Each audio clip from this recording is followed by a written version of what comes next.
So I'm here this morning with Vandana Mangru, and we are going to talk about the impending styrofoam ban in TNT.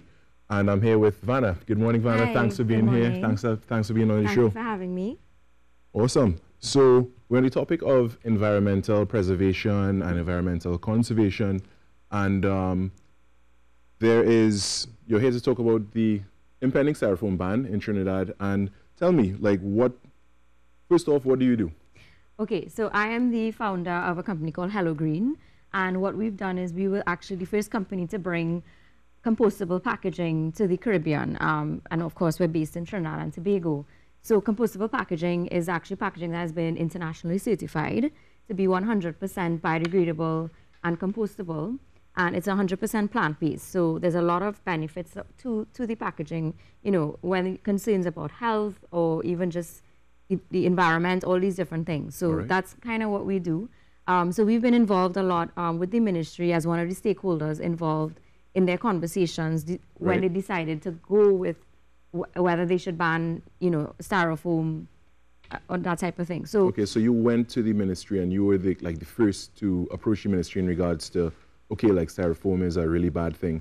Well, not necessarily. I didn't necessarily approach the ministry for that. Actually, I've been trying to work with the ministry to make environmentally products more accessible to consumers. So part of that being, you know, getting duties exemptions and that type of thing, because right now the raw materials for styrofoam is actually imported at a 0 rate of duties. So it's very hard for environmentally friendly products to compete locally. So that's actually kind of what my role was initially. But the government had actually embarked on their own you know, campaign of trying to figure out whether or not they should join the other countries in the region and even the globe with regards to, you know, banning products like styrofoam and even single-use plastics. Okay, yeah, because again, the topic is keeping a clean scene. So banning these things that, you know, that we all know are contributing to the litter problem and you know, going into landfills and stuff, and it doesn't do anything good for environment. No, so I see you have here some of the products that you have, and these are all biodegradable? Yeah, so these are just a very small sample of some of the products that we carry.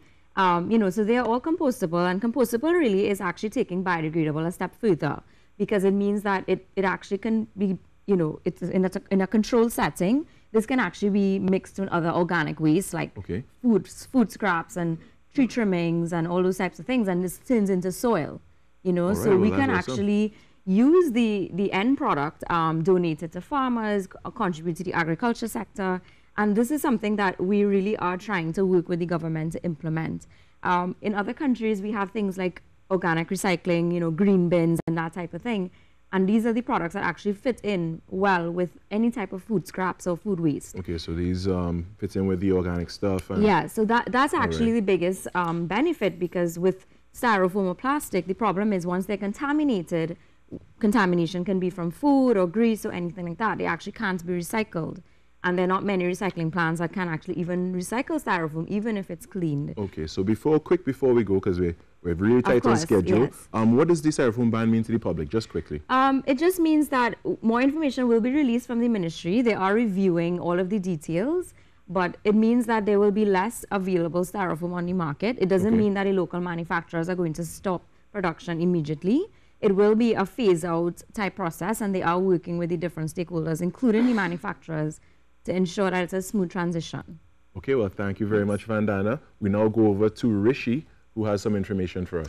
Thank you very much, Carrie, and also thank you very much, Vandana, for that very informative interview, Carrie.